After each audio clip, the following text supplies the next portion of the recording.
Welcome CyberTrack students, my name is Matt, your cyber coach, and today we're going to be continuing our discussion for Intro to Cybersecurity. So today we're going to be talking about something called GRC. This is Governance, Risk, and Compliance. So let's go ahead and get started, and I've got some slides over here. So the first thing that we're going to be covering here, just the objectives for today's class. I'm going to be talking about security culture, why that's important to an organization. How do we create a strong security culture in our organization? I'm also going to be covering policies and procedures, different roles in the organization, different security roles, things like that. Then I'm going to be talking about threats versus vulnerabilities versus mitigation and how they all tie into each other. And then also I'm going to be talking about different governance frameworks, what those are, and then I'm going to be talking about business continuity. Okay, so let's start off with security groups. So in an organization, there are several security teams in an organization, and they all need to work together to secure the organization from threats. In an organization, you might have people in charge of the web applications development team, networks, you have security teams, you have help desk, all these different teams kind of work together in an organization to achieve certain goals. Right? So here we've got the offensive security team working with compliance and forensics. We've got defensive security, and they're all tied in together. So now let's talk about the main goal of any business, right? The main goal of the business is to generate profits or to make more money, right? Sometimes this conflicts with the goals of the security team.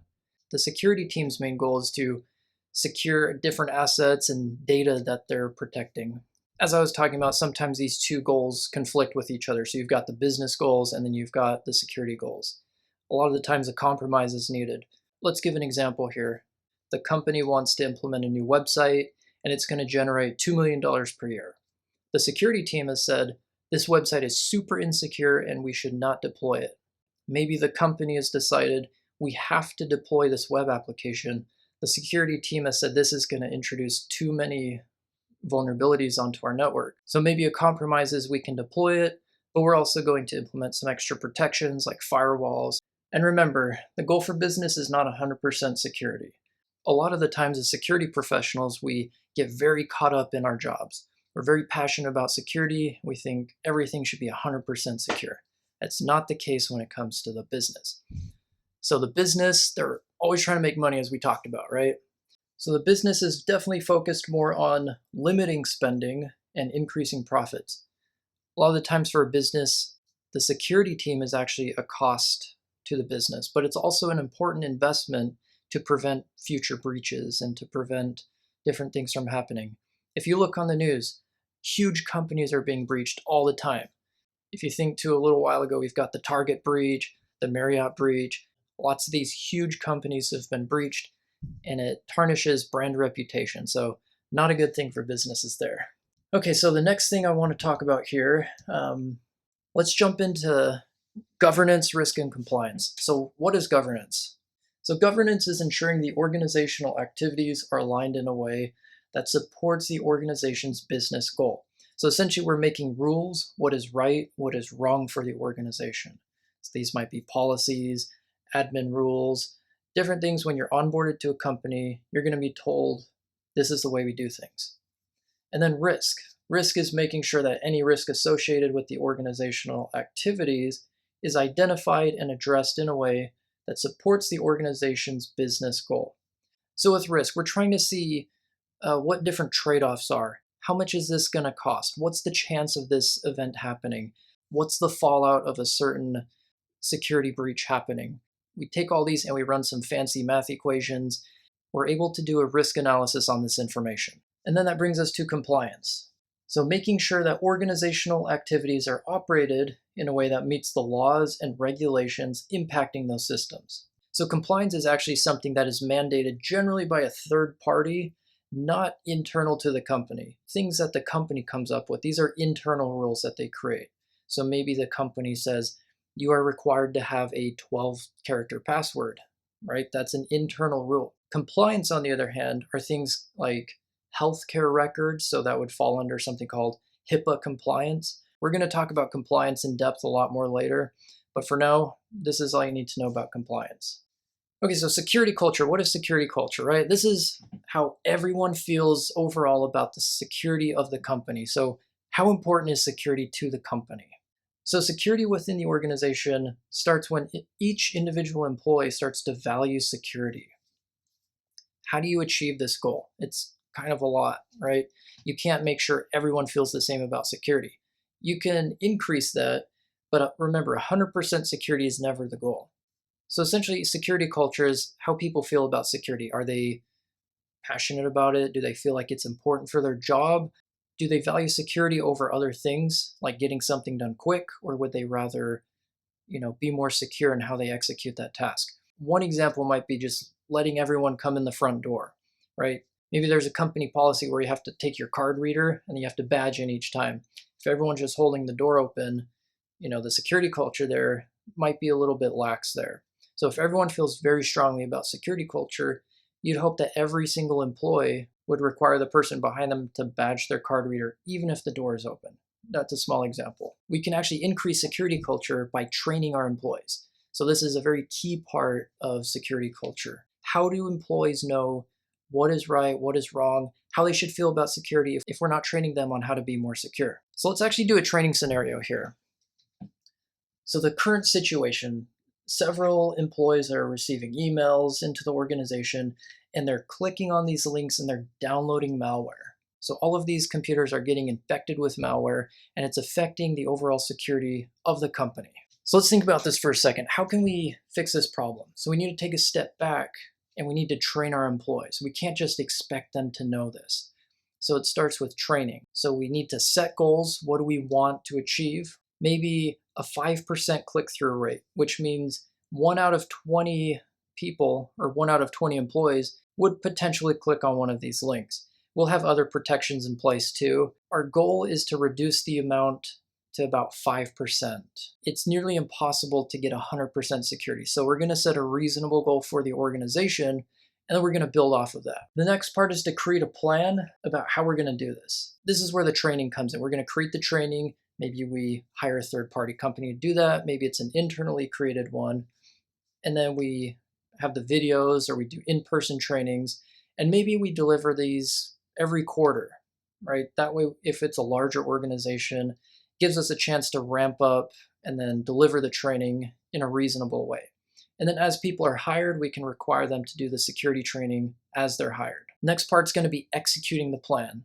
So we deliver the trainings and we actually do it. And the last part's going to be measuring success. If we're not measuring success, there's no way to know how well we're doing on security. So one way we can actually measure success is there's something called a phishing campaign. So essentially what the pen testers or the internal auditors are doing, they're creating lots of emails and sending them out to employees. And they're dummy emails, so if you actually click on it, nothing happens. Each time someone clicks on that, you're able to track what % of people are clicking on it. So that kind of brings us to our next point. So what happens when people do click on links? Even after we've trained them and we've taught them everything that we know about security and we've really gotten our security culture up, we still need other protections in place. So that brings us to security controls. So often security culture is not enough. We need to enforce security controls to supplement security culture. So security control is any system, process, or technology that protects the confidentiality, integrity, and accessibility of a resource. So if you remember from the previous class, we talked about the CIA triad. So we're trying to protect these assets using certain controls. I'm going to go over a few examples here because this might be a little confusing at first. So we've got 3 different main control types here. So we've got administrative. These are usually rules that are enforced. These are things that might be in the rule book. You have to do this, you have to do that. Your passwords must be this long. You must sign out of your laptop when you're done with work. All laptops must be encrypted, different things like that. And then we have technical controls. These are things that on a technical level are protecting the company. So we have things like firewall rules, right? Who's allowed in and out of the network. And then we've also got passwords. So passwords can protect different things. That's another technical control. And we have different detection software so we can help, find things as they're coming in and out of the network. And then we have file permissions, right? If you think about Google Drive from our previous class, certain people have access to certain files and certain people don't. So we need to make sure, these permissions are set correctly. And then we also have physical. So physical controls, these are things like locks, cages for servers. We have concrete walls, barbed wire fence. We've got cameras for a deterrent or also a detective measure. Also, having security guards is another form of physical control. So restricting who can go in and out of a building. Also badge readers, that's a form of physical access. Okay, so now we've talked about security culture, right? Sometimes that's not enough, so we have to implement security controls. And sometimes one security control is not enough, right? If we were to just put a lock on the front door, but it was a very weak lock, someone could lockpick their way into the company, and then after that, just get whatever data they wanted. So I'm going to talk about something called security in depth. So security in depth, or also referred to as defense in depth, is an idea where multiple layers of security are used to protect an asset. We want to layer our security to the best of our ability. If you see here at the center, we have our data, and then let's say we wanted to protect it with file permissions, and then we wanted to put a firewall, and then we wanted to implement strong passwords. And then on top of that, we want to implement security controls on a physical level. So we want to put a security guard in front of the server room, things like that. It's going to make it exponentially harder to access that data. And now let's move into risk management. So what exactly is risk management? This is one of those topics that falls more onto the business side of things. So if you're interested in the business side of things, this will be very important for you. There are three main terms here when we're doing risk analysis. So the first thing is going to be a vulnerability, and then we've also got risk, and then we've got a threat. So vulnerability is a weakness that can be exploited. So a vulnerability, for example, would be a door without a lock. The vulnerability is there's no lock on the door. And then we have a risk, the possibility of something bad happening. So in this case, the risk of someone going into the server room, right, what percent chance would that be? There are fancy equations for this. We're not going to get into this into too much detail right now. All you need to know is risk is what are the chances of this happening, right? Do we need to worry about this? Is it a very high risk or is it a low risk? And also the risk increases as the value of the asset increases. So if you're talking about credit card data on a server, that increases your risk as well. If it's nothing that important, the risk decreases. So a threat, let's talk about that. An entity or actor that may exploit a vulnerability. So we talked about how vulnerability is a weakness. The threat is what is exploiting the vulnerability, if that makes sense. So exploiting is actually taking advantage of a vulnerability. So in this simple example, exploiting the vulnerability of not having a lock would simply just be opening the door. It's a very simple exploit. So we can prevent against these things by adding a lock on, things like that. Some other examples, if we want to think more on a technical level. So let's actually think about the Sony hack for a second. Let's just say they had an unpatched operating system or computer out on their network, and then there was a group or a hacker out there. In this case, it was a nation state. So this means it's generally a government with unlimited funding, so they have lots of resources to exploit these things. So in this case, the threat would be the nation state, and then the vulnerability would be the unpatched operating system. The risk is what are the chances of that happening, and then how valuable is the data. The risk is going to be harder to assess sometimes, so you have to look at previous trends, things like that. Risk is actually kind of a hard thing to analyze. There are entire classes you can take on this, but for now we're just going to leave it at that. All right, so as we talked about, risk analysis is the process of assessing the likelihood of an adverse event occurring within the corporate, government, or environmental sector, and then mitigating risks. So we've talked about risk analysis, we've talked about vulnerabilities, all these different things. So at the end of it, we have the vulnerabilities and we need to fix the problems. So this is what we do when we mitigate a risk. There are different ways to mitigate a risk. When you buy car insurance, you're actually paying someone to take over that risk for you. That way you're not liable for the entire value of the car if it were to be totaled. We can do the same thing in security. So we can actually sell the risk to someone, or we can pay someone to take that risk for us. We can also deal with the risk and accept it. So if the risk is so small and there's no need to mitigate the risk, we can actually accept the risk. If the cost of fixing something was $10 million, but let's say in a breach it only cost $5,000 for the company, generally the company is going to just accept the risk at that point. So it's a trade-off versus what the cost is and what the actual risk is there. There are different ways to mitigate risk.